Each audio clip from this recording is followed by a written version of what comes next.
আসসালামু আলাইকুম। কেমন আছেন? হ্যাঁ ভালো আছি। হ্যাঁ এই যে খায়রুল নানার লগে আমার সঙ্গে আছে। হ্যাঁ হ্যাঁ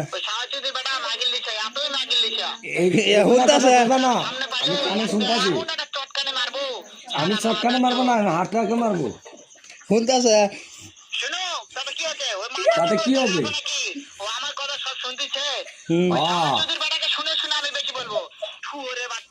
ওরে বাচ্চা তোকে হাঁটায় দিব। বাচ্চা তাই নাকি? হ্যাঁ তোকে মারবো। আট ইন্ডিয়া